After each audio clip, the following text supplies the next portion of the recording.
Bien-aimés dans le Seigneur, je vous salue au nom de notre Seigneur Jésus-Christ. Je rends grâce à Dieu de ce que nous allons encore le célébrer ensemble, l'adorer ensemble, parler de lui ensemble et nous réjouir ensemble de la qualité de Dieu qu'il est, nous réjouir ensemble de sa puissance, de son amour, de sa fidélité, de sa présence et de sa rédemption dans nos vies. J'invite le Saint-Esprit à être le leader, le conducteur de ce service. Merci Saint-Esprit de ce que tu prends toutes choses en main. Je remets toutes choses entre tes mains. Merci de ce que tu nous inspires, de ce que tu nous éclaires, de ce que tu nous conduis dans les profondeurs de ta parole. Et je te rends grâce par avance pour la guérison de quelqu'un, la délivrance de quelqu'un, la restauration de quelqu'un, l'espérance renouvelée de quelqu'un, dans le nom puissant de Jésus-Christ de Nazareth, car toutes ces choses sont attachées à ta parole, se trouvent dans ta parole, et nous les recevons au travers de ta parole. Merci, Saint-Esprit, de ce que tu es le maître, le conducteur de cette rencontre d'aujourd'hui, dans le nom puissant de Jésus-Christ de Nazareth. Amen. Amen, amen, amen. Alors, depuis la semaine dernière, nous avions commencé à faire une petite étude autour du mot peur, autour de la peur. Et nous n'avions pas encore terminé la dernière fois. Donc aujourd'hui, nous continuons sur le même thème. J'ai intitulé l'exhortation d'aujourd'hui, ne crains pas, tout simplement n'aie pas peur. Et nous allons donc retourner dans la parole de Dieu. Je sais que la dernière fois, nous en avons déjà parlé, mais il est important que nous repartions dans le livre de Genèse, là où le mot peur a été utilisé pour la première fois. Et comme j'en parlais la dernière fois, l'expression qui me manquait, c'est dans le cadre des études bibliques, ça s'appelle la loi de la première mention. La loi de la première mention, c'est lorsque un mot, lorsque vous faites une recherche sur un mot, il faut chercher à savoir quand est-ce que ce mot a été utilisé la première fois dans la Bible. Parce que la première fois que ce mot a été utilisé, cela vous donne un sens encore plus riche, plus profond et plus complet de la signification de ce mot. Donc, nous avons vu la dernière fois que le mot peur a été utilisé la première fois dans Genèse chapitre 3. Dans Genèse chapitre 3, la Bible dit, à partir du verset 8, « Alors ils entendirent la voix de l'Éternel Dieu qui parcourait le jardin vers le soir. Et l'homme et sa femme se cachèrent loin de la face de l'Éternel Dieu au milieu des arbres du jardin. Mais l'Éternel Dieu appela l'homme et lui dit, « Où es-tu » Où es-tu est une question d'une richesse extraordinaire. Où es-tu peut se comprendre aussi par où en es-tu dans la vie. Dieu dit, où es-tu? Il répondit, j'ai entendu ta voix dans le jardin et j'ai eu peur parce que je suis nu et je me suis caché. Et l'Éternel Dieu dit, qui t'a appris que tu es nu?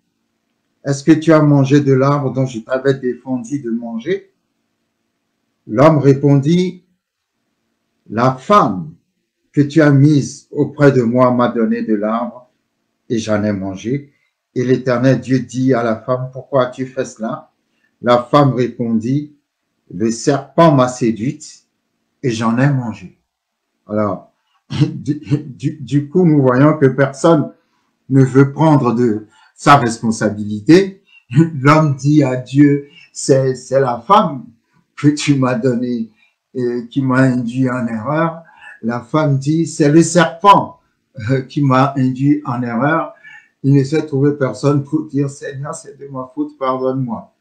Et je crois que c'est certainement à cause de cela, parce que Adam a refusé de prendre sa responsabilité, que aujourd'hui, nous devons, comment dirais-je, venir vers le Seigneur avec un cœur repentant, reconnaître nos péchés, reconnaître nos fautes, reconnaître que nous sommes pécheurs. Donc ici, lorsque Dieu posa la question, il répondit, j'ai entendu ta voix dans le jardin et j'ai eu peur parce que je suis nu et je me suis caché. Et dans cette scène, nous voyons l'homme, Dieu qui cherche l'homme et l'homme qui s'éloigne de Dieu. Et c'est assez triste comme scène, c'est assez triste comme image. Parce que nous voyons un Dieu qui, quelque part, manifeste, a de l'amour à donner. Un Dieu qui cherche l'homme, pendant que l'homme, lui, s'éloigne et s'enfuit de Dieu. Pourquoi? Parce que, dit-il, j'ai eu peur. Alors, quand on dit peur, comme nous avions dit la dernière fois, la peur vient parce que tu as entendu quelque chose. Et c'est très important pour moi que Adam ait dit, j'ai entendu ta voix et j'ai eu peur. C'est très important. J'ai entendu et j'ai eu peur. La peur est intimement liée à ce que tu entends. J'ai entendu ta voix et j'ai eu peur. Donc, il a eu peur parce que quelque part, sa conscience s'est éveillée. Nous voyons ici la naissance de la conscience parce que c'est la conscience qui lui a fait comprendre qu'il a fait quelque chose de mal. Et parce que il a eu conscience qu'il a fait quelque chose de mal, alors il a eu peur. Et parce qu'il a eu peur, il s'est éloigné de Dieu. Il s'est éloigné de Dieu en voyant dans sa peur que la présence de Dieu, qu'il avait perdu la présence de Dieu. Il y a beaucoup de choses qui s'assemblent ici. Il a pris conscience qu'il a fait quelque chose de mal, puisqu'il a désobéi, il a mangé du fruit interdit. Et il a vu, à cause de la désobéissance, qu'il était nu. C'est-à-dire que Dieu ne le couvrait plus de sa présence. Et il a eu peur et il s'est caché à Dieu. Lorsque nous prenons chacun de ces éléments, nous allons nous rendre compte que la peur est l'arme la plus puissante que Satan utilise pour nous éloigner de Dieu.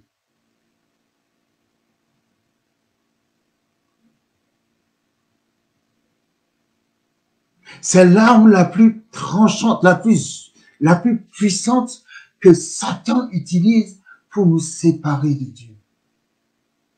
Et je vois là tout de suite une définition à la peur. La peur, numéro 1, vient de ce que tu entends. Numéro 2, la peur, c'est la rupture de la communion entre toi et Dieu. Lorsque la communion entre toi et Dieu est rompue, alors tu as peur.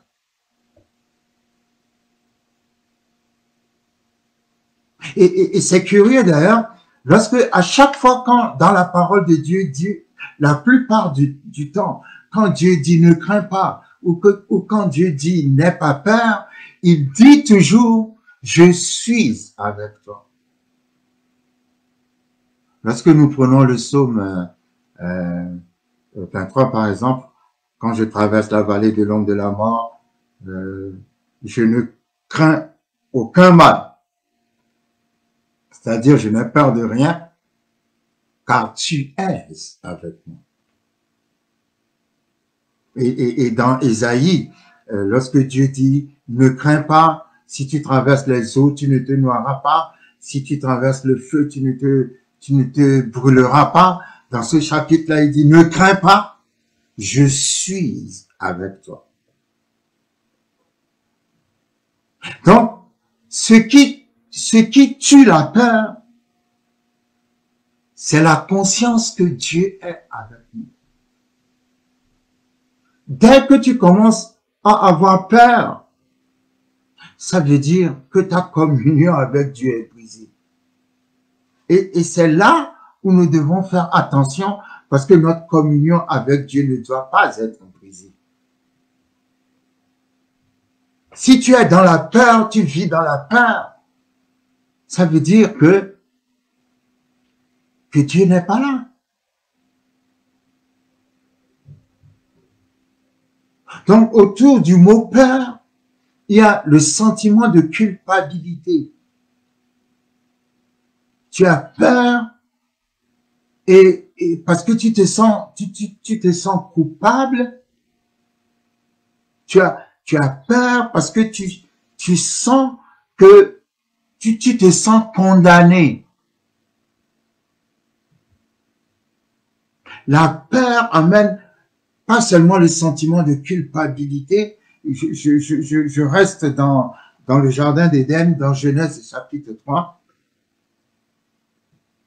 La peur d'Adam, dans la peur d'Adam, il y avait le sentiment de culpabilité.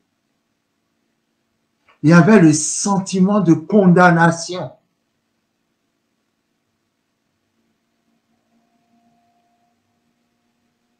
Et effectivement, quand Dieu va parler, Dieu va les condamner.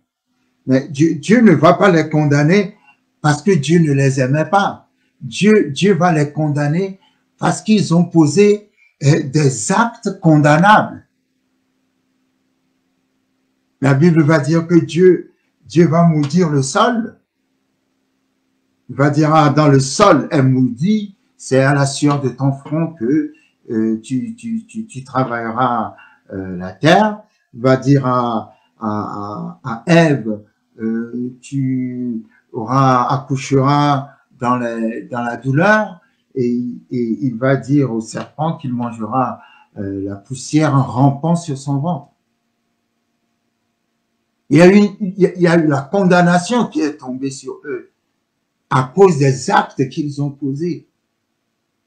Mais comme je disais la dernière fois, ils sont partis se couvrir de feuilles de figuier parce qu'ils étaient nus. Et Dieu, malgré qu'ils ont péché contre Dieu, Dieu, dans son amour infini, a enlevé les feuilles de figuier pour les couvrir de sang. C'est-à-dire de la peau des animaux, parce que Dieu veut conserver.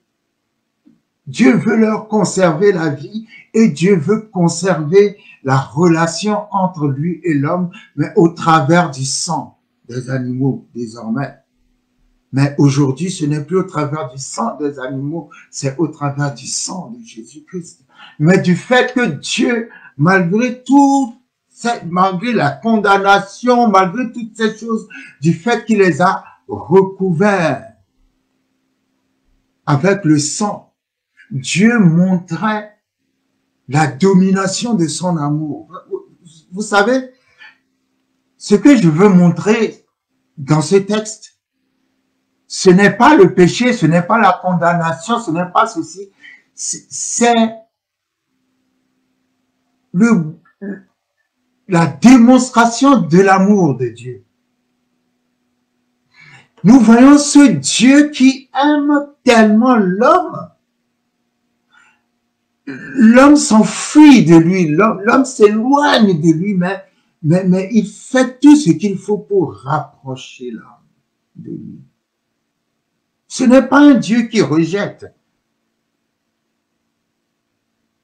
Ce n'est pas un Dieu qui juge, qui condamne et qui détruit. Non. Dieu est un Dieu d'amour. Tu ne peux pas traiter la peur si tu n'as pas la révélation de l'amour de Dieu.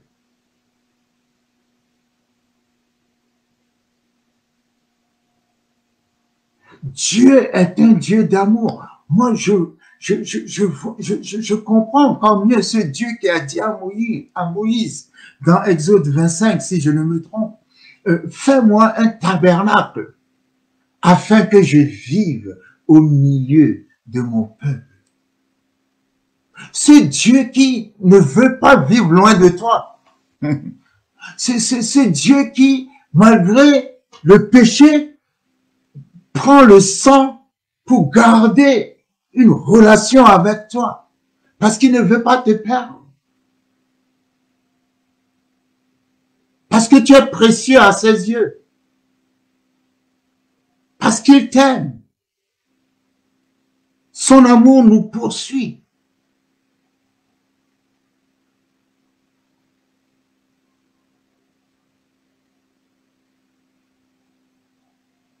Il faut que, en tant que chrétien, tu comprennes que Dieu t'aime.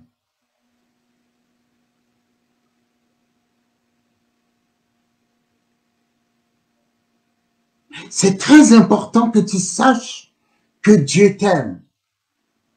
Dieu ne veut pas ton mal. Dieu veut ton bien. Et quel que soit ce qui se passait, quel que soit ce qui s'est passé, Dieu est toujours là pour manifester, Dieu est toujours là pour montrer son amour. L'amour de Dieu enlève la peur.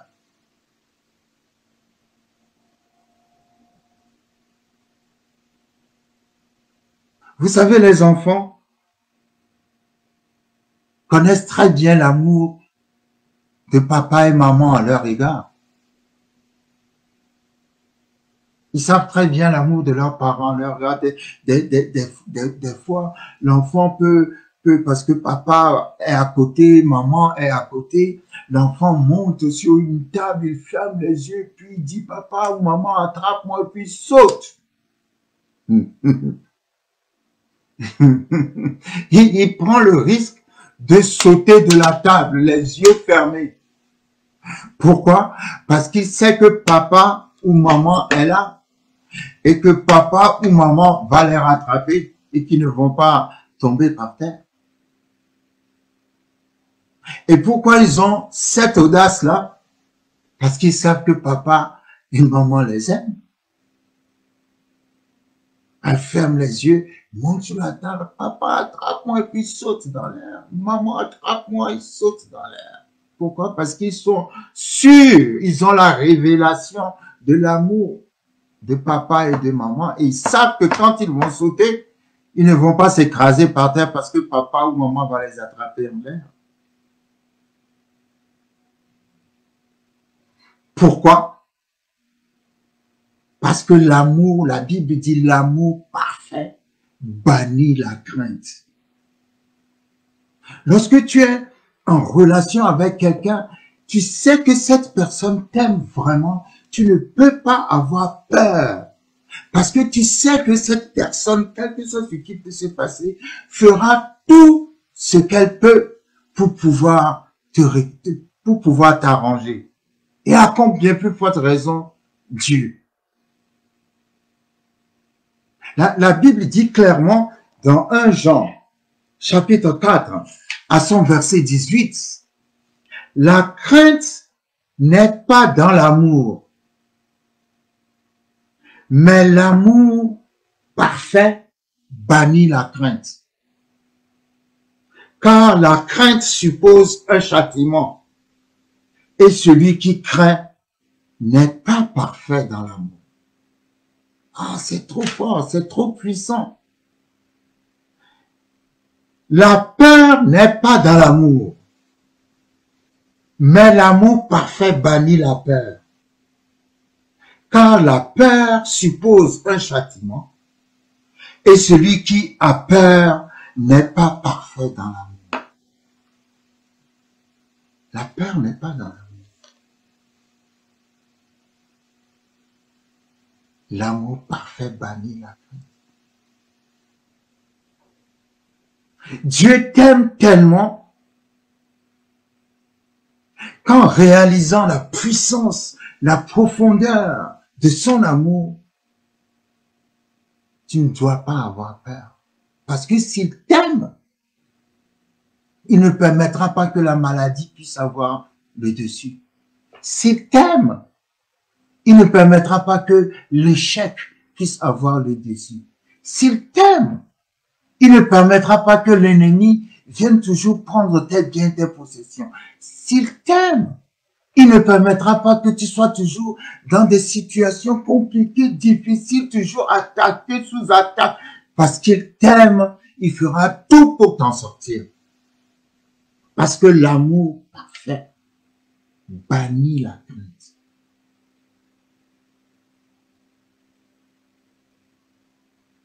Je veux te présenter l'amour de Dieu.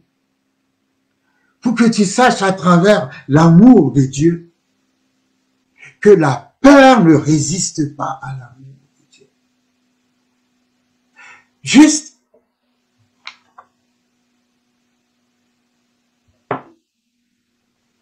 prends du temps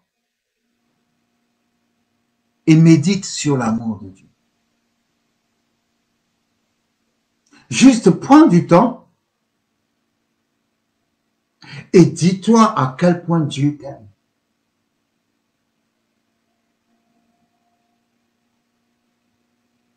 Juste prends du temps et pense à ce Dieu qui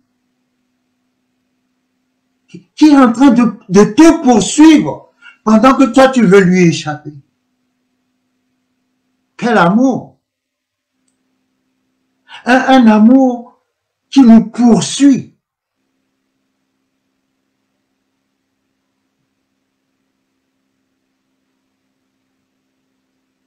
Et Dieu veille toujours à ce que tes pieds ne chancellent pas. À ce que tu ne poses pas un acte qui t'éloigne de lui, même que ça t'éloigne de lui, vient encore te chercher.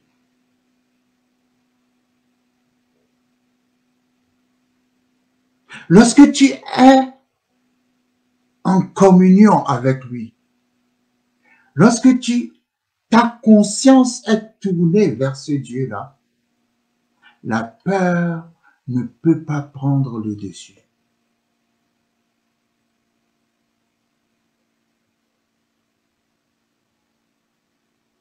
Et quand je méditais sur ce thème, j'ai compris une chose. J'ai compris l'importance de la confession. Lorsque nous parlons de confesser la parole de Dieu, de déclarer la parole de Dieu, si la peur vient de ce qu'on entend, donc nous devons apprendre à déclarer la parole de Dieu. Et lorsque nous entendons la parole que nous déclarons, cette parole va briser la peur.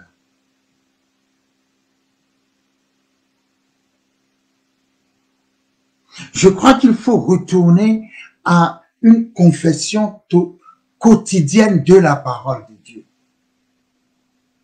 Si tu es quelqu'un qui est otage de l'esprit de peur, déclare la parole de Dieu. Vous savez, il y a des, il y a des, comment dirais-je, il y a des CD qui sont, des CD qui sont des CD de confession, où on déclare les versets. Versets de guérison, versets de délivrance, versets de prospérité, versets où tout, la parole de Dieu est confessée. Et vous n'avez qu'à l'écouter et répéter ce qui est dit. C'est très important de se procurer comment dirais-je, ces produits-là. C'est très important d'aller chercher ces CD de confession, de déclaration de la parole, où vous-même, vous, par rapport à l'objet de votre peur, vous prenez tous les versets de la Bible en rapport avec ce qui vous fait peur. Et vous déclarez ces versets. Je ne sais pas, on t'a peut-être dit que tu vas mourir, ou je ne sais pas, le psaume 118 dit, je ne mourrai pas, je vivrai. Et je raconterai les œuvres de l'Éternel. Mais ça, là, déjà, c'est très puissant. Le fait même de te lever et de commencer à déclarer, je ne mourrai pas, je vivrai. Je raconterai les œuvres de l'Éternel. Je ne mourrai pas, je vivrai, et je raconterai les œuvres de l'Éternel. Je ne mourrai pas, je vivrai, je raconterai les œuvres de l'Éternel. Je ne mourrai pas, je vivrai, et je raconterai les œuvres de l'Éternel. Je ne mourrai pas. Cet esprit de peur que tu vas mourir, va complètement libérer ta vie. Pourquoi? Parce que tu déclares la parole, tu déclares la promesse de Dieu. Pendant que l'ennemi vient avec la peur pour te dire tu vas mourir, toi tu te lèves avec la parole, tu confesses et tu déclares. Tu confesses et tu déclares à haute voix parce qu'il faut que tu l'entendes toi-même. Il faut que tes pensées négatives l'entendent. Il faut que l'esprit de peur l'entende. Il faut que toi-même, ton âme l'entende. Il faut que ton cœur l'entende. Il faut que ton raisonnement l'entende. Non, je ne mourrai pas, je vivrai et je raconterai les œuvres de l'Éternel. Je crois que c'est le psaume 118. Non, je ne serai pas la queue parce que la parole dit je serai la tête. Je serai la tête et non la queue. Je serai en haut et non en bas. La parole de Dieu est là. C'est avec cette parole que nous nous construisons. Nous nous construisons. Lorsque l'esprit de peur vient te menacer, tu prends la parole, tu rentres dans la confession. L'esprit de la peur ne peut pas rester. La peur ne peut pas rester. Ce n'est pas possible. Donc, le chrétien doit apprendre à confesser. Le chrétien doit apprendre à déclarer les promesses de Dieu. L'Éternel est mon berger. Je ne manquerai de rien. Merci Seigneur parce que tu es la source de ma provision. 1000 tombent à ma gauche, 10 000 à ma droite. Pas un seul n'approchera de moi. Parce que l'Éternel est avec moi. Il me couvre de ses plumes et sous ses ailes, je suis en sécurité. Faut déclarer, il faut confesser, il faut déclarer, il faut confesser. Parce qu'à force de déclarer, à force de confesser, la parole devient la vérité de ton âme, de ta vie. La peur est un esprit qui vient remplacer l'assurance que la parole doit te donner. Mais une fois que tu commences à déclarer cette parole, tu commences à professer cette parole, tu commences à confesser cette parole, la peur doit partir. La peur doit partir. La peur doit partir.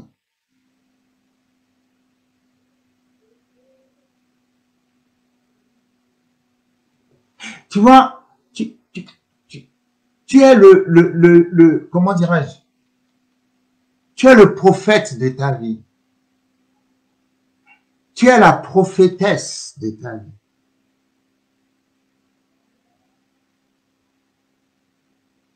Quand, dans Ézéchiel 37, Dieu a donné à Ézéchiel la vision des ossements desséchés, Dieu lui a demandé, crois-tu que ces ossements peuvent revivre encore?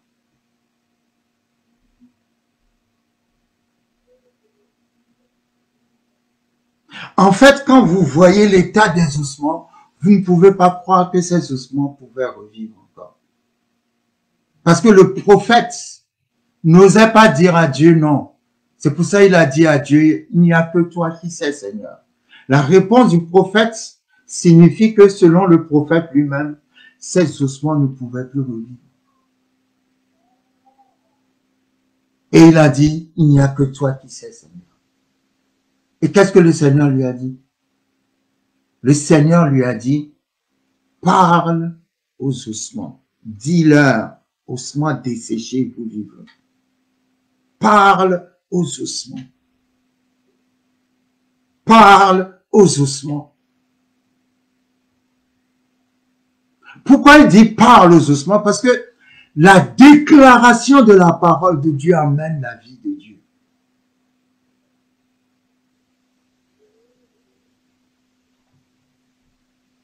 Je ne sais pas dans quelle catastrophe tu te trouves. Je ne sais pas dans quelle menace permanente de la peur tu vis. Mais parle la parole de Dieu à cette situation. Déclare la parole de Dieu. Parle à toi-même. Confesse la parole de Dieu.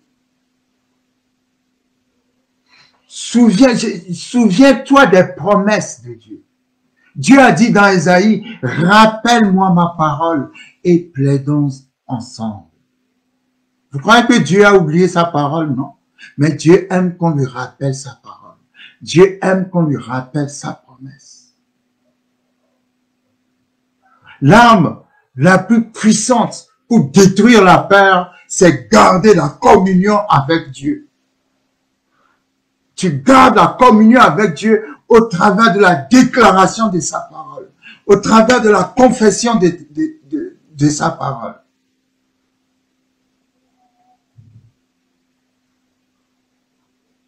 Tu prends la parole de Dieu, tu la manges. Tu prends la parole de Dieu, tu la bois. Tu dors avec. Tu te lèves avec. Tu la déclares 24 heures sur 24. Tu vis dans la parole.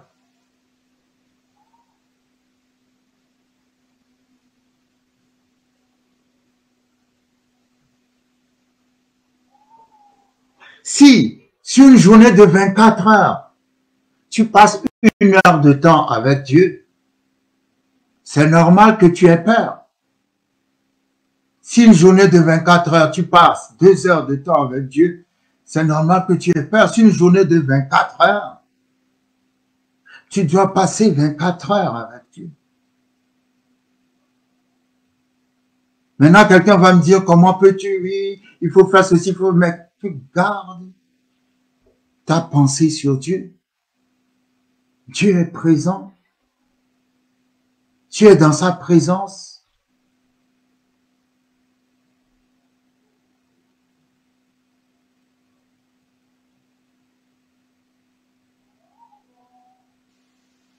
D'où viennent les informations qui font la nourriture de tes pensées?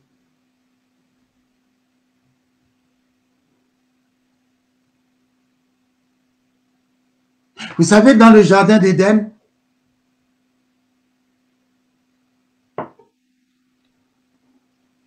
il y avait un fake news, ce qu'on appelle fake news. Je crois que l'expression est déjà dans la langue française, c'est les nouvelles, les fausses informations, les mauvaises informations, les informations non vérifiées, les informations qui sont des mensonges, fake news.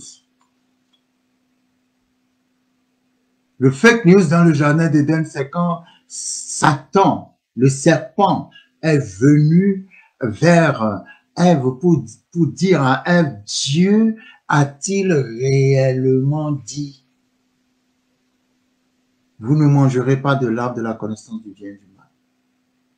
Et Ève, qui ne connaissait pas bien la parole parce que son mari ne l'avait pas enseigné, parce que quand Dieu interdisait de manger le fruit de l'arbre interdit, Ève n'avait pas encore été créée. Donc c'était Adam qui devait enseigner sa femme. Mais comme Adam n'a pas bien enseigné sa femme, la femme a répondu au serpent, Dieu a dit que nous pouvons manger, de ne pas en manger, de ne pas manger du fruit de l'arbre, de la connaissance du bien et du mal, de peur que nous ne mourions.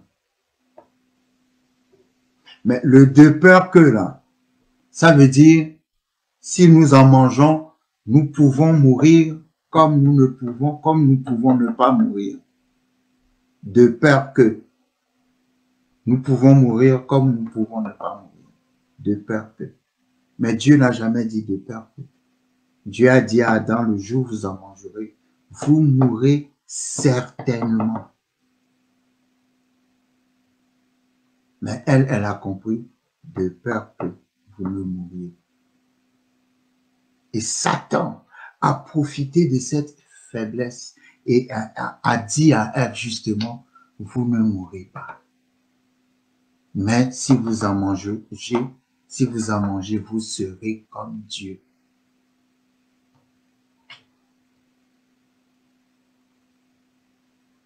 Fake news, fausse information.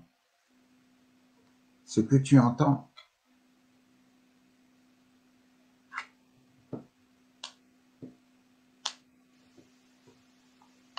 Et ce qu'elle a entendu a produit les conséquences du péché en elle.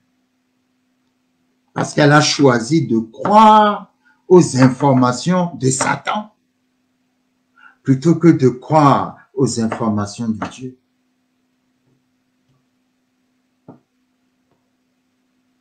Dieu a dit, si vous mangez de ce fruit, vous mourrez certainement.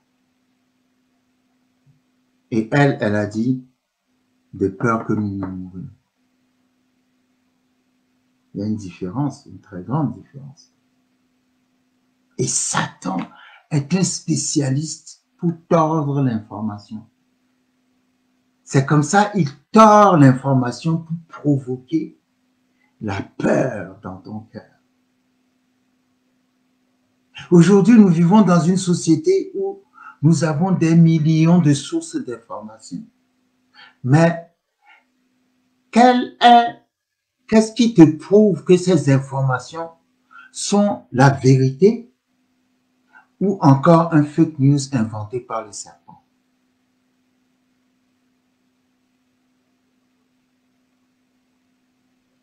Adam, qui connaissait la vérité, n'a pas réagi lorsque sa femme lui a donné le fruit.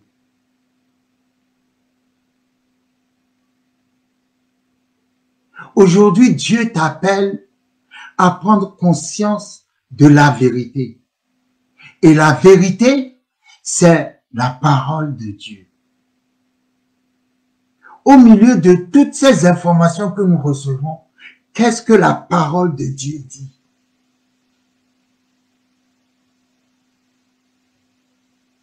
As-tu vraiment besoin de suivre toutes les informations qu'il y a sur tous les réseaux sociaux? Ou as-tu seulement besoin de suivre la vérité de Dieu? Je ne dis pas de vivre déconnecté de son temps, non. Mais Isaïe 53 dit, en quel rapport avez-vous cru? Il y a le rapport du monde et il y a aussi le rapport de Dieu. Si je passe tout mon temps à garder mes pensées sur la parole de Dieu, la promesse de Dieu, la présence de Dieu, sur Dieu, quel que soit ce qui se passe, la peur n'aura jamais de domination sur moi.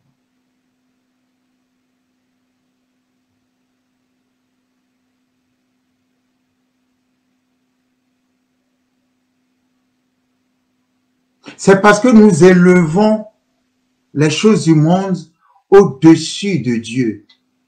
C'est pour ça que la peur a la domination sur nous. Mais si nous élevons les choses de Dieu au-dessus du monde, vous verrez que la peur va disparaître. Et la peur est très dangereuse dans le sens où non seulement la peur provoque des angoisses, des inquiétudes, mais la peur attire vers vous ceux dont vous avez peur. La peur attire vers nous ceux dont nous avons peur. Et c'est ça qui est encore plus dangereux. Et c'est encore pour ça que le diable aime utiliser la peur.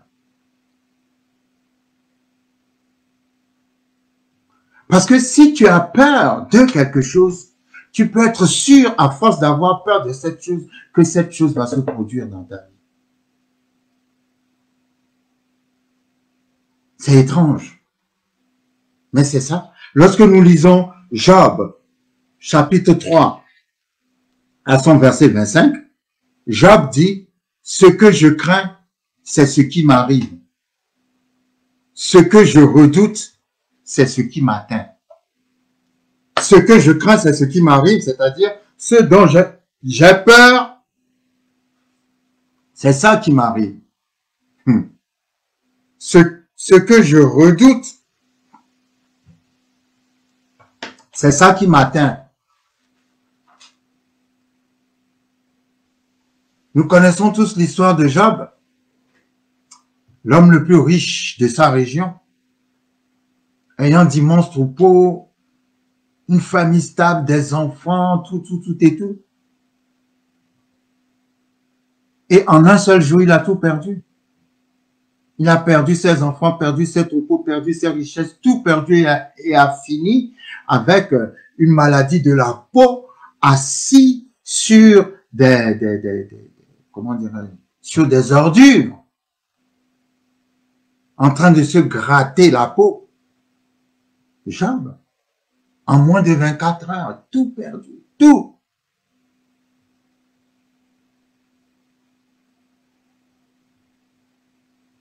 Et pourquoi il était en arrivé là? Quand vous lisez son histoire, la Bible dit qu'il avait des enfants qui étaient des fêtards. Ces enfants faisaient la fête tout le temps. Alors à chaque fois, lui, il priait, il vivait dans la peur que ses enfants fassent quelque chose qui, comment dirais-je, qui irrite le cœur de Dieu, que ses enfants fassent quelque chose qui amène le châtiment sur la famille. Donc, à chaque fois, il faisait des sacrifices à Dieu pour que le châtiment n'arrive pas sur la famille. Il faisait des sacrifices à Dieu pour que le malheur n'arrive pas sur la famille, parce qu'il avait tout le temps peur, à cause de ses enfants qui faisaient la fête tout le temps, que quelque chose de mauvais arrive sur la famille. Et parce qu'il vivait dans cette peur, eh bien, un jour est arrivé où, voilà, il a perdu ses enfants, ses richesses et tout, et lui-même, il va dire, ce que je crains, c'est ce qui m'arrive. Parce que quand tu as peur de quelque chose, tu vis d'une façon inconsciente dans l'attente de cette chose. Mais je prie en cet instant précis que ce dont tu as peur ne t'arrivera pas au nom de Jésus. Mais il faut que toi, tu abandonnes cette peur. Comment abandonner cette peur? Garde ta communion avec Dieu. Garde ta communion avec Dieu. Garde ta communion avec Dieu.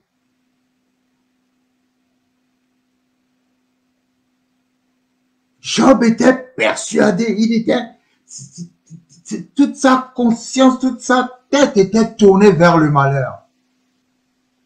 Il avait tout le temps peur que le malheur arrive. Que le malheur arrive. Et vous savez, quand vous lisez l'histoire de Job, La Bible dit que Satan est parti trouver Dieu. Et c'est pas Satan qui a parlé de Job à Dieu. C'est Dieu qui a parlé de Job à Satan. Et j'aime ça parce que Dieu était fier de Satan. Dieu était, comment Dieu peut être fier de Satan? Dieu était fier de Job. Tellement fier de Job. Que quand Satan est arrivé, il a dit à Satan, as-tu vu mon serviteur Job? Est-ce que tu sais que Dieu est fier de toi aussi? Dieu nous connaît chacun.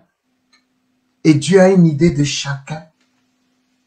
Dieu veut s'enorgueillir de chacun d'entre nous qui prétendons, comment dirais-je, avoir foi en lui. Et Satan dit à Dieu, oh, ben c'est normal qu'il te serve comme il te sert. C'est parce que tu l'as béni, tu lui as donné plein de choses. Et quand Satan a répondu à Dieu, il a dit à Dieu, dans la version anglaise, n'as-tu pas mis une haie autour de lui? N'as-tu pas mis une haie autour de Job? H-A-I-E. Une haie, une clôture autour de lui. Et ça j'ai toujours aimé cette image. Enlève la clôture et tu verras s'il va encore comment dirais-je, s'il va encore t'adorer, s'il va encore te suivre. Satan a dit à Dieu, tu as mis une haie, une clôture autour de Job. Et je crois que cette clôture est autour de toi aussi et s'appelle le sang de Jésus-Christ de Nazareth. Satan ne peut pas le traverser. Mais je crois que ce qui a dû se passer, c'est que comme Job lui-même, il vivait dans la peur permanente du châtiment à cause de ses enfants, cette peur-là a fait un trou dans la haie, dans la clôture que Dieu a mise autour de lui. Et Satan est passé par ce trou pour l'attaquer. Bien sûr, avec la permission de Dieu. C'est pour vous dire quoi? C'est pour vous dire que Dieu a mis une haie autour de toi. Dieu a mis une haie autour de nous. Et la peur que nous avons parfois fait qu'il y a un trou qui se présente dans la haie et l'ennemi passe par ce trou pour nous attaquer. Mais tu ne dois pas avoir peur. Job a dit ce que je crains, c'est ce qui m'arrive.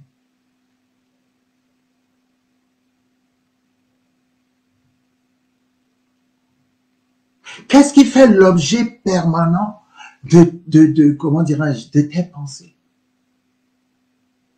Quand nous lisons 1 Samuel chapitre 17, la Bible dit dans 1 Samuel à son chapitre 17 que, comment il s'appelle, Goliath menaçait Israël.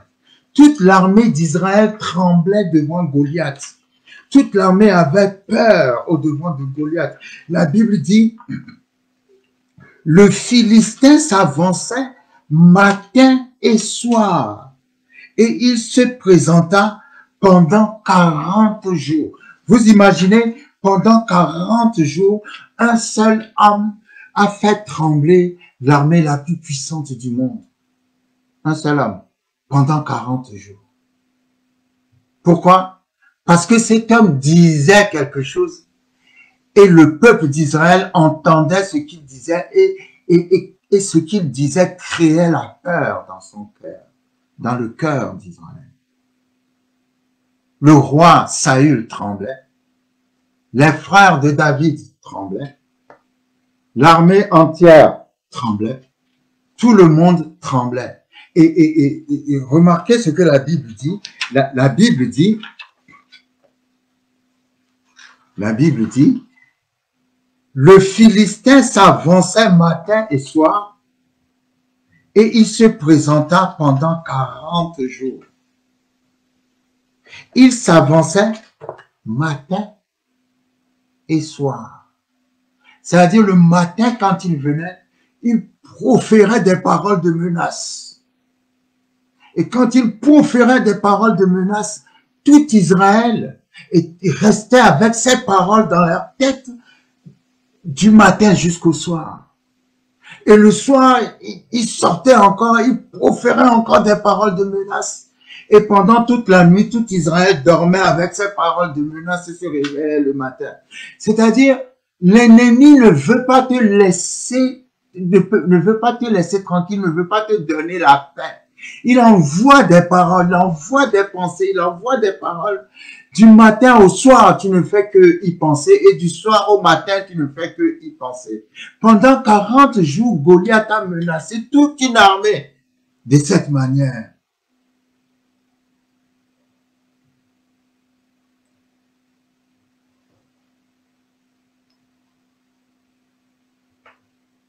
Et quand David est arrivé le matin, un de ces matins pour apporter de la nourriture à ses femmes, il a dit, qui est cet incirconcis qui ose insulter l'armée de l'Éternel? Ouais, le secret pour détruire l'esprit de peur, c'est de, numéro 1, avoir la révélation de l'amour de Dieu. Numéro 2, dans cet amour, avoir la révélation de l'alliance de Dieu.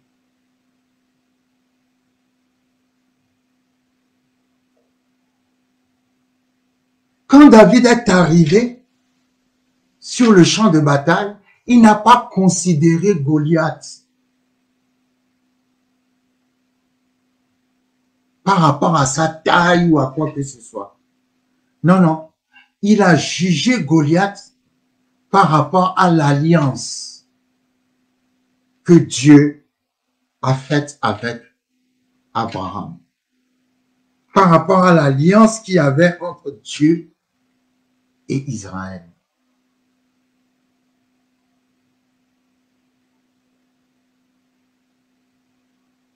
Il a traité Goliath d'incirconcis. Qui est cet incirconcis? Pourquoi? Parce que les circoncis, c'est ceux qui sont dans l'alliance d'Abraham. Et les incirconcis, c'est ceux qui n'ont pas d'alliance avec Dieu. Quand Dieu a fait alliance avec Abraham, il a dit le signe de l'alliance est que tes enfants, ta maison, tous ceux qui t'appartiennent doivent être circoncis. C'est le signe de l'alliance que j'ai avec toi.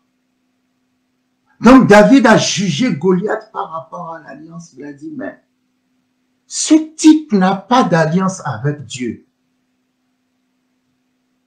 Ce type a certainement une alliance avec Satan, avec le diable, avec les fétiches, avec les sorciers, avec tout ce que vous voulez. Mais c'est un incirconcis, il n'a pas d'alliance avec Dieu.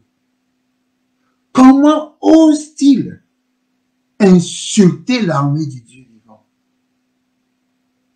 Parce que David a compris, quand on a une alliance avec Dieu, le combat n'est pas pour toi, le combat est pour Dieu. Quelqu'un répète après moi, ce combat n'est pas pour moi, ce combat est pour Dieu. Ce combat n'est pas pour moi, ce combat est pour Dieu. Ce combat n'est pas pour moi, ce combat est pour Dieu. Je me débarrasse de la peur. Je prends autorité sur l'esprit de peur. Répète après moi. À partir d'aujourd'hui, je n'aurai plus peur. Parce que Dieu m'aime. Parce que j'ai une alliance avec Dieu. Ce combat n'est pas mon combat, mais c'est le combat de Dieu. Dieu combattra pour moi. Dieu vaincra pour moi. Dieu a déjà combattu pour moi. Dieu a déjà vaincu pour moi. Au nom de Jésus-Christ de Nazareth, je n'ai plus peur. David a dit, mais Quelqu'un qui n'a pas d'alliance avec Dieu, même s'il est immense comme je ne sais quoi, il ne peut pas me vaincre. Parce que moi, j'ai une alliance avec Dieu. Moi, je suis circoncis. Lui, il est incirconcis. Allez, je vais lui couper la tête. Et il était tout petit à côté de Goliath. Mais qu'est-ce qui s'est passé? L'alliance a combattu pour David. Et pourtant, le peuple d'Israël était aussi circoncis. C'est ça mon problème. Mon problème, c'est que tu as tout ce qu'il faut pour vaincre, mais tu n'exploites pas ce que Dieu t'a donné pour vaincre. Eux aussi, ils étaient dans l'alliance, ils n'étaient pas différents de David. Mais seulement, ils étaient plus conscients de ce qu'ils voyaient et de ce qu'ils entendaient, plutôt que de la puissance et de la grandeur de leur Dieu. Dieu veut te ramener aujourd'hui. Dieu veut ramener ta conscience aujourd'hui à croire et à comprendre que ton Dieu est plus grand que tout.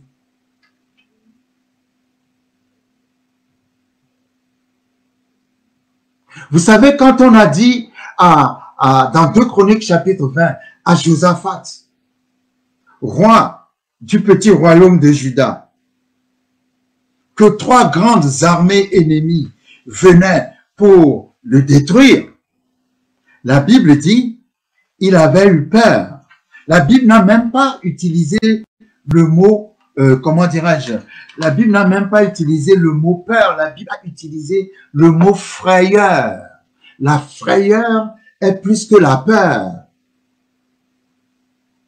La frayeur est plus que la peur.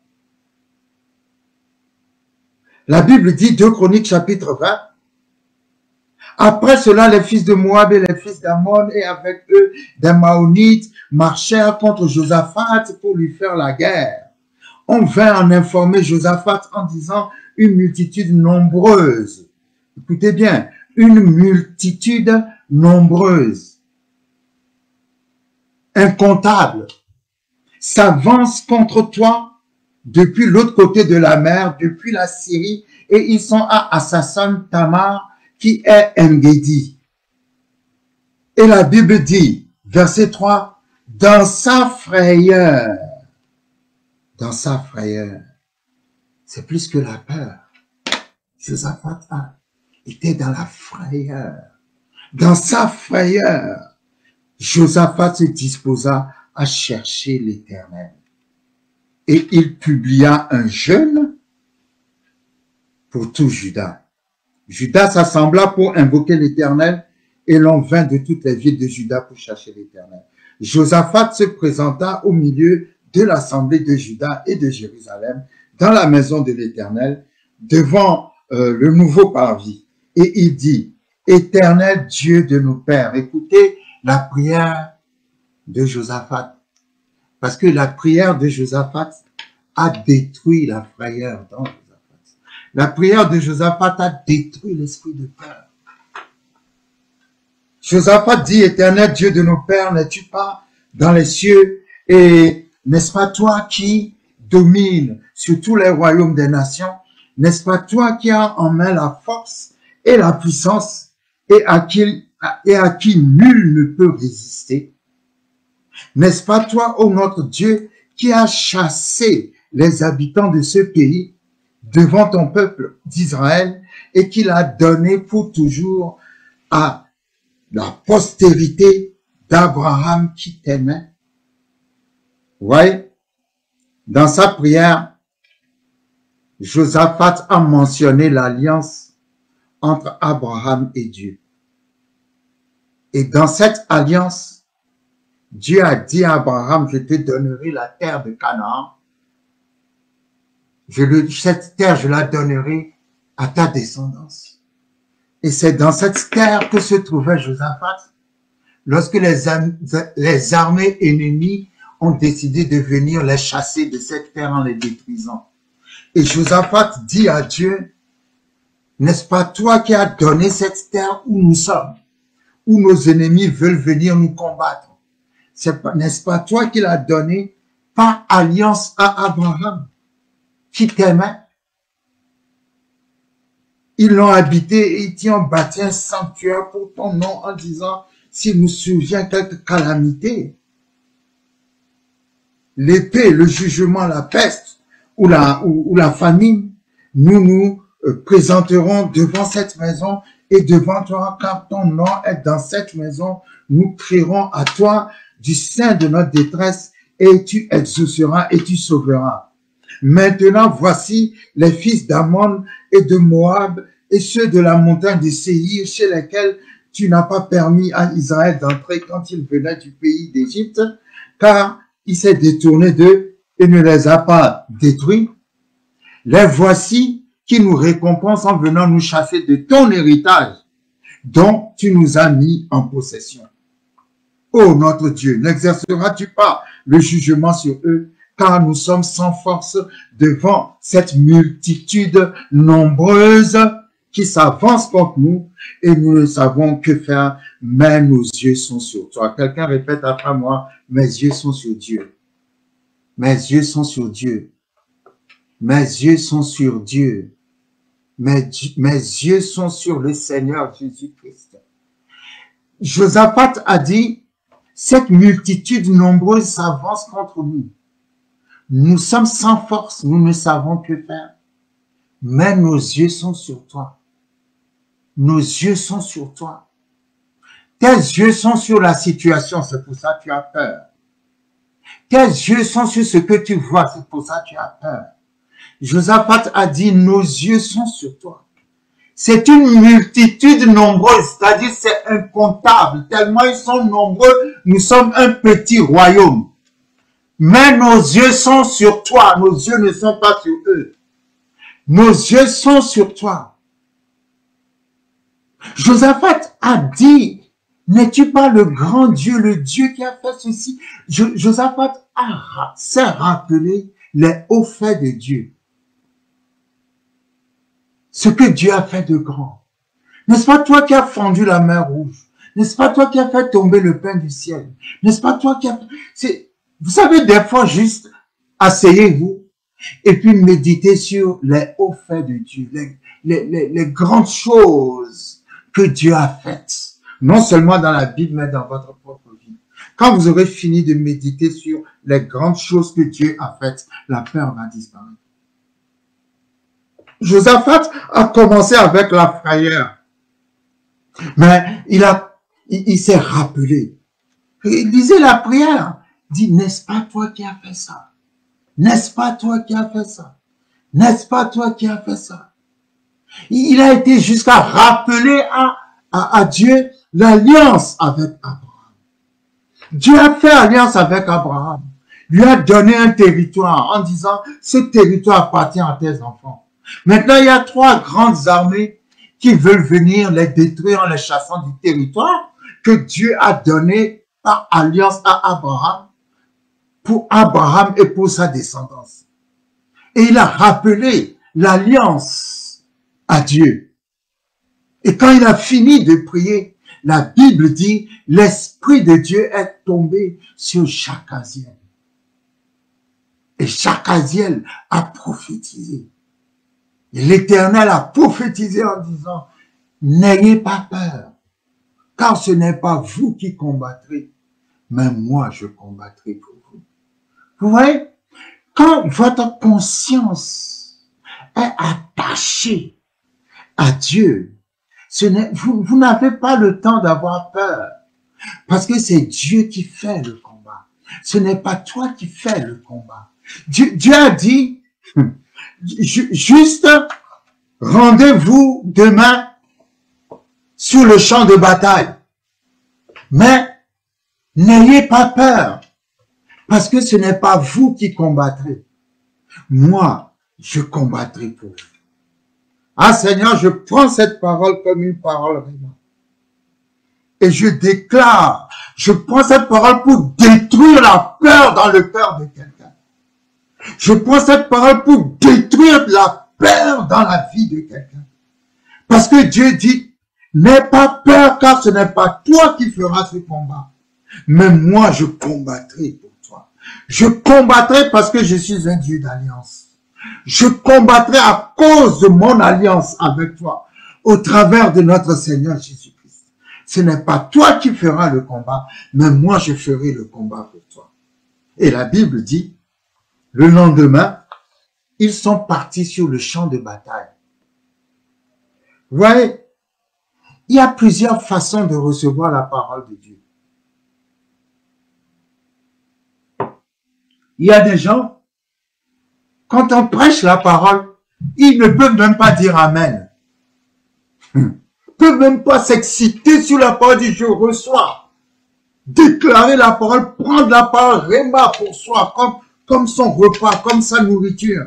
Non, non. Ils écoutent simplement. Et ça, c'est une erreur. Parce que lorsque la parole est déclarée, il faut prendre la parole. Il faut recevoir la parole. Il faut, comment dirais-je, faire de la parole ta vérité. Quand Dieu a prophétisé par Chacaziel en disant, ce n'est pas vous qui combattrez, c'est moi qui combattrai pour vous. Dieu n'a jamais dit aller sur le champ de bataille avec la chorale. Dieu n'a pas dit ça.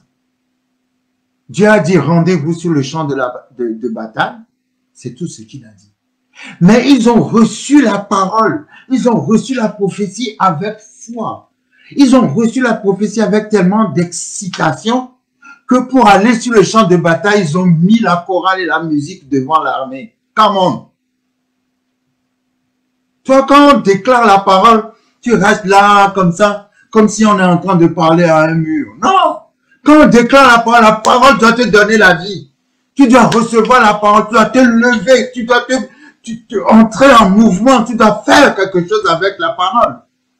Ils ont reçu la parole tellement que quand ils allaient sur le champ de bataille, ils chantaient, ils dansaient. Avez-vous déjà vu une armée aller à la guerre en dansant?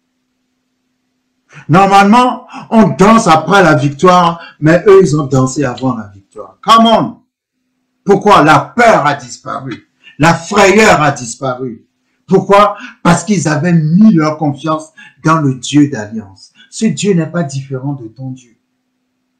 J'ordonne à cet esprit de peur de sortir définitivement de ta vie au nom puissant de Jésus-Christ de Nazareth. Parce que tu as un Dieu qui est fidèle à son alliance. Tu as un Dieu qui est fidèle à son alliance. Dieu est fidèle à son alliance. N'aie pas peur. Il se lèvera pour toi. Dans le nom puissant de Jésus-Christ de Nazareth. La Bible dit, au moment où ils ont commencé à chanter, Dieu a tendu un piège à leurs ennemis. Les ennemis venaient pour leur faire la guerre, mais d'un seul coup, les ennemis eux-mêmes se sont arrêtés et ils ont commencé à s'entretuer entre eux. Ils ont commencé à s'entretuer, à se tuer entre eux, à s'entretuer jusqu'à quand l'armée d'Israël, l'armée de Josaphat est arrivée sur le champ de bataille, il n'y avait plus d'ennemis, il n'y avait que des cadavres. Ah, come on. Quand Dieu dit, je vais faire la bataille, tu n'as pas le temps de voir la bataille. Je répète, quand Dieu dit, je vais faire la bataille, pour toi, ça veut dire que tu n'auras pas le temps de voir la bataille, mais tu verras les dégâts de la bataille que Dieu a fait pour toi. Ah, come on. Quand ils sont arrivés, il n'y avait que des cadavres. Et ce qui est bizarre, et encore plus bizarre, c'est que ces gens-là, en allant à la guerre, ils sont partis avec des trésors. Il y avait des bijoux, il y avait des trésors sur eux et tout ça. En sorte que quand ils se sont entretués, il n'y avait que des cadavres et parmi les cadavres, il n'y avait que des trésors. La Bible dit que quand Josaphat est arrivé avec son armée, ils ont mis 3 jours pour finir de ramasser les trésors. Oh, come on. Les trésors qu'il y avait sur les cadavres. Come on. Toi, tu vas à la guerre et tu reviens riche. Ça, c'est ce qu'on appelle la sagesse de Dieu. Dieu a fait un combat puissant et terrible pour eux. Il ne faut jamais avoir de problème avec quelqu'un qui a une alliance avec Dieu. Parce que Dieu défend toujours son alliance. Dieu est toujours prêt à combattre pour que son alliance ait le dessus. Ah, merci Seigneur. Merci Seigneur. Merci Seigneur. La méditation de la grandeur de Dieu a permis à Josaphat de vaincre la frayeur qu'a provoqué l'attaque de ses ennemis. Et Dieu, parce qu'il a rappelé à Dieu son alliance avec Abraham, Dieu s'est levé et Dieu a fait un combat surnaturel. Seigneur, merci, parce que tu fais un combat surnaturel dans la vie de tes enfants. Les ennemis se sont détruits entre eux. Les ennemis, que tout ce qui vient contre toi, à cet instant précis, entendent l'ordre de ma voix. Détruisez-vous! Détruisez-vous! Détruisez-vous au nom de Jésus. Que vos ennemis se détruisent entre eux. Que les maladies se détruisent entre eux. Que les malédictions se détruisent entre eux. Merci Seigneur. Merci Seigneur. Les ennemis se sont détruits. Ils se sont entretués. Et non seulement ils se sont entretués, mais ils ont laissé des trésors. Merci Seigneur. N'aie pas peur. N'aie pas peur. N'aie pas peur. Nous n'avons pas encore fini avec la peur. Nous continuerons encore dimanche prochain. Mais n'aie pas peur. La peur est une rupture de communion avec Dieu. Reste attaché à Dieu. Communique, reste. Choisis ce que tu entends. Choisis ce sur quoi tu médites. Choisis la nourriture que tu donnes à tes pensées. Ne passe pas ton temps sur les réseaux sociaux à courir après des informations. Toutes ces informations sont là pour créer la peur en toi. Mais il y a une information qui est très importante. Il y a une information, je ne dis pas que je ne renie pas ce qui se passe dans la société. Je ne renie pas ce qui se passe, la pandémie. Je ne renie pas toutes ces choses-là. Je ne les renie pas. Mais ce que je suis en train de dire, c'est que attache-toi à ton Dieu parce que Dieu dit, je suis avec toi. Le problème, c'est que ta conscience doit saisir Dieu, doit saisir sa présence. Je voulais parler de Daniel. Un personnage extraordinaire. Nous allons en parler dimanche prochain parce que nous n'avons pas encore fini avec le sujet de la peur.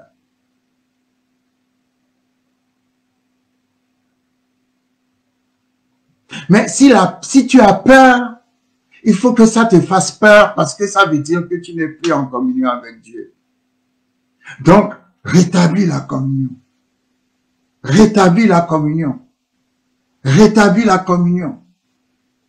Josaphat a dit, mais n'est-ce pas toi le Dieu le plus grand? N'est-ce pas toi qui as fait ceci? N'est-ce pas toi qui as fait cela? N'est-ce pas toi qui... Pourquoi dois-je avoir peur puisque mon Dieu est le plus grand de tous les dieux?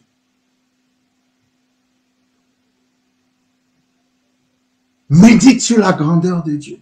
Cherche la présence de Dieu. Pas des informations qui sont là pour créer la peur, l'inquiétude et l'angoisse en toi. Non, non. Dieu dit, n'aie pas peur. Je suis avec toi. Merci Seigneur pour ta parole. Merci Seigneur pour ta parole. Merci Seigneur pour ta parole. Nous n'avons pas encore fini, Seigneur. Mais merci parce que quelqu'un est délivré de la peur. Quelqu'un est délivré du sentiment permanent de culpabilité. Quelqu'un est délivré de la condamnation permanente de soi. Quelqu'un est délivré, Seigneur. La peur qui t'éloigne de Dieu, au nom de Jésus, je t'ordonne peur de sortir de la vie des croyants. Sors de la vie des croyants au nom de Jésus. Seigneur, merci parce que nous ne nous éloignons pas de toi, mais nous nous tournons vers toi. Le diable veut qu'on court et qu'on s'éloigne de toi. Mais nous voyons la profondeur de ton amour et nous nous tournons vers toi. Nous nous tournons vers toi avec nos peurs et parce que nous nous tournons vers toi, nos peurs disparaissent. Dans le nom de Jésus. Dans le nom puissant de Jésus. Parce que l'amour parfait bannit la crainte. L'amour parfait bannit la crainte. Nous n'avons pas peur parce que ton amour est parfait à notre égard. Et parce que ton amour est parfait à notre égard, c'est pour ça que tu nous sauves. C'est pour ça que tu nous protèges. Tu étends tes ailes. Tu étends tes plumes sur nous. Tu nous prends sous ta protection, Seigneur. Dans le nom de Jésus. Dans le nom de Jésus. Dans le nom puissant de Jésus. Dans le nom puissant de Jésus. Dans le nom puissant de Jésus-Christ de Nazareth. Merci, Seigneur. Merci, Seigneur. Merci, Seigneur. Merci, Père, toi qui es le Dieu de la guérison. Nous allons faire la communion et au travers de la communion, je prie, Seigneur, que tout esprit de peur soit détruit dans la vie de tes enfants. Que tout esprit de frayeur soit détruit dans la vie de tes enfants. Au nom puissant de Jésus-Christ de Nazareth. Au nom puissant de Jésus-Christ de Nazareth. Lorsque nous allons dans Luc chapitre 24, Luc chapitre 24, à partir du verset 13, la Bible dit, « Et voici ce même jour, 2 disciples allaient à un village nommé Emmaüs, éloigné de Jérusalem de 60 stades. Et ils s'entretenaient de tout ce qui s'était passé. Pendant qu'ils parlaient et discutaient, Jésus s'approcha et fit route avec eux. Mais leurs yeux étaient empêchés de le reconnaître. Il leur dit, « De quoi vous entretenez-vous en marchant pour que vous soyez tout tristes ?» L'un d'eux, nommé Cléopas, lui répondit, « Es-tu le seul qui, séjournant à Jérusalem, ne sache pas ce qui est arrivé ces jours-ci? » Quoi, leur dit-il? Et ils lui répondirent, « Ce qui est arrivé au sujet de Jésus de Nazareth, qui était un prophète puissant en œuvre et en parole devant Dieu et devant tout le peuple. Et comment les principaux sacrificateurs et nos magistrats l'ont livré pour le faire condamner à mort et l'ont crucifié. Nous espérions que ce serait lui qui délivrerait Israël. Mais avec tout cela, voici le 3e jour que ces choses se sont passées. Il est vrai que quelques femmes d'entre nous nous ont fort étonnés, s'étant rendues de grand matin au sépulcre. Et n'ayant pas trouvé son corps, elles sont venues dire que des anges leur sont apparus et ont annoncé qu'il est vivant. Quelques-uns de ceux qui étaient avec nous sont allés au sépulcre et ils ont trouvé ils ont trouvé les choses comme les femmes l'avaient dit. Mais lui, ils ne l'ont pas vu. Alors Jésus leur dit, « Ô homme sans intelligence, et dont le cœur est lent à croire tout ce qu'ont dit les prophètes. Ne fallait-il pas que le Christ souffrit ces choses et qu'il entrât dans sa gloire? Et commençant par Moïse et par tous les prophètes, il leur expliqua toutes les Écritures. Il leur expliqua dans toutes les Écritures ce qui le concernait. Lorsqu'ils furent près du village où ils allaient, il parut vouloir aller plus loin. Mais ils le pressèrent en disant, « Reste avec nous, car le soir approche. Le jour est sur son déclin. » Et il entra pour rester avec eux.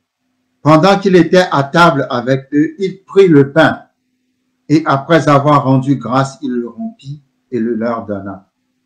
Alors leurs yeux s'ouvrirent, et ils le reconnurent, mais il disparut de devant eux. Ils se dirent l'un à l'autre, notre cœur ne brûlait-il pas au-dedans de nous lorsqu'il nous parlait en chemin et nous expliquait les Écritures? Se levant à l'heure même, ils retournèrent à Jérusalem et ils retrouvèrent les 11 et ceux qui étaient avec eux assemblés et disant, le Seigneur est réellement ressuscité et il est apparu à Simon. Amen. Les disciples d'Emmaüs étaient déçus parce que c'était le 3e jour. Le Seigneur leur avait dit qu'il allait ressusciter, mais manifestement, ils n'avaient pas la preuve que le Seigneur était ressuscité. Alors, ils étaient tout tristes, ils étaient déçus et ils commençaient à parler du Seigneur au passé. Et alors que les choses se passaient ainsi, ils ont décidé de quitter carrément Jérusalem. Vous savez, parfois la déception vous fait quitter des choses, quitter des endroits, quitter des gens.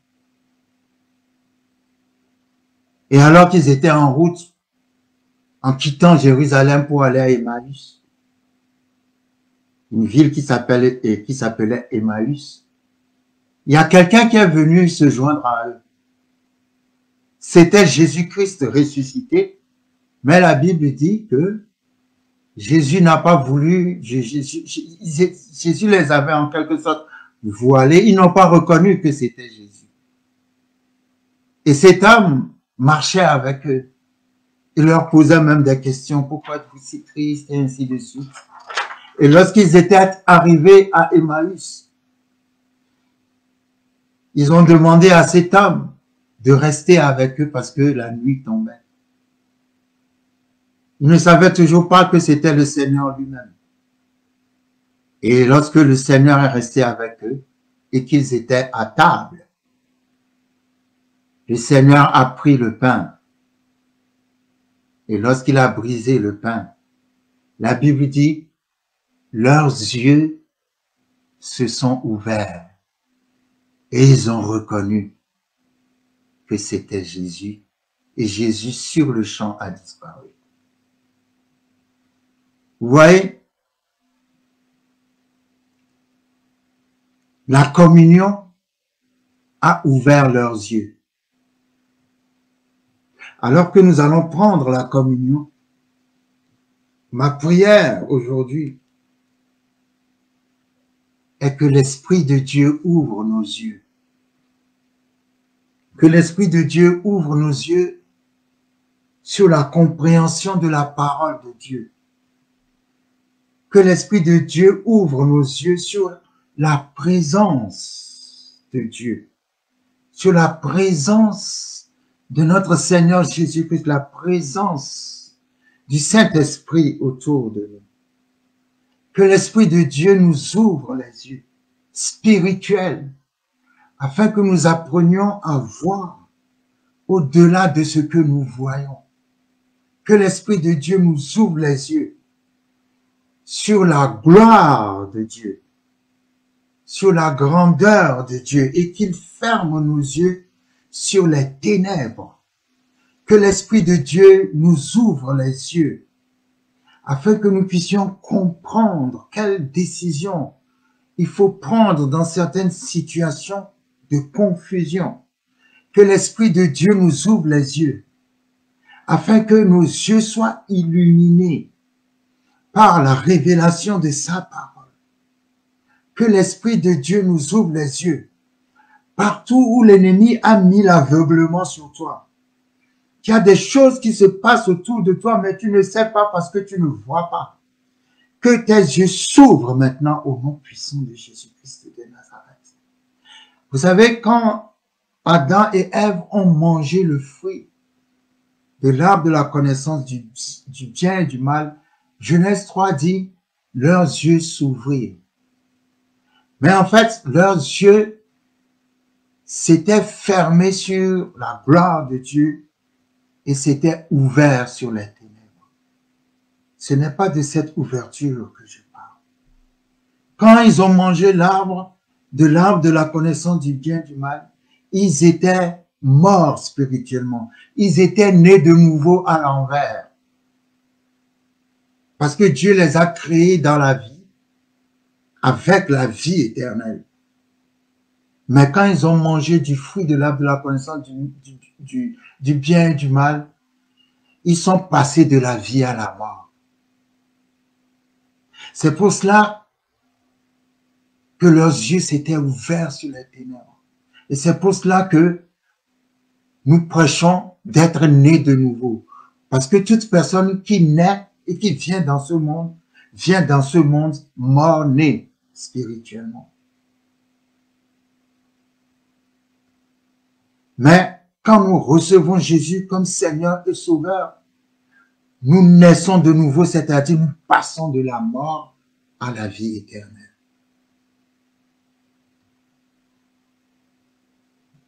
Donc je prie que nos yeux s'ouvrent, qu'ils se ferment sur les ténèbres et qu'ils s'ouvrent sur la gloire de Dieu. Merci Seigneur. Merci Seigneur, toi qui es le Dieu de la guérison. Merci pour la guérison Seigneur. La guérison de nos corps, la restauration de nos corps, la délivrance. Merci Père parce que l'esprit mauvais lâche quelqu'un. Merci Seigneur parce que l'esprit de maladie quitte une famille. Merci Seigneur parce que la malédiction de génération s'arrête. Plus de malédiction ni de transfert de maladie de génération en génération dans ta famille.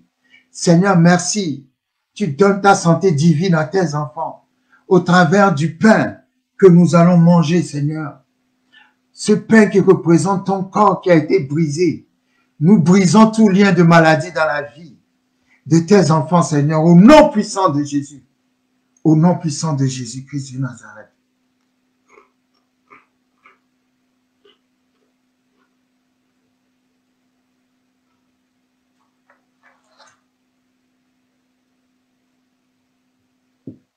Merci pour ton sang, Seigneur. Merci pour le sang de l'agneau.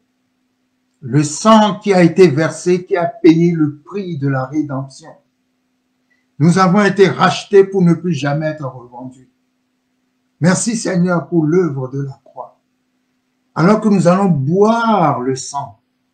Merci, Père, pour la délivrance. Que le sang, Seigneur, détruise toute semence de maladie dans notre corps. Toute semence de maladie est détruite au travers de ton sang, Seigneur. Je te rends grâce, Père, pour la guérison. Guérison miraculeuse dans la vie de tes enfants, Seigneur. Au nom puissant de Jésus-Christ de Nazareth. Amen.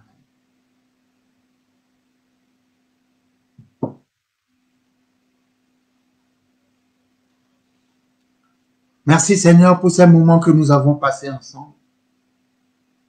Merci pour ta parole qui a été notre nourriture d'aujourd'hui. Merci Seigneur de ce que tu nous donnes encore plus de révélations sur comment détruire l'esprit de peur. Merci Seigneur de ce que notre conscience prend conscience de la grandeur du Dieu que tu es, la puissance du Dieu que tu es, et surtout de l'amour de Dieu, du Dieu que tu es. La Bible dit que tu n'as pas d'amour, mais tu es amour. Tu es amour, Seigneur, et je prie que la révélation de ton amour inonde notre vie. Merci parce que nous débordons de ton amour. Et l'assurance dans ton amour nous fait augmenter la foi que nous avons en toi, Seigneur. Que parce que tu nous aimes, Père, nous n'avons à avoir peur de rien ni de personne. Merci pour ton amour conquérant, Seigneur. Dans le nom puissant de Jésus-Christ de Nazareth. Amen. Que le Seigneur vous bénisse. Merci.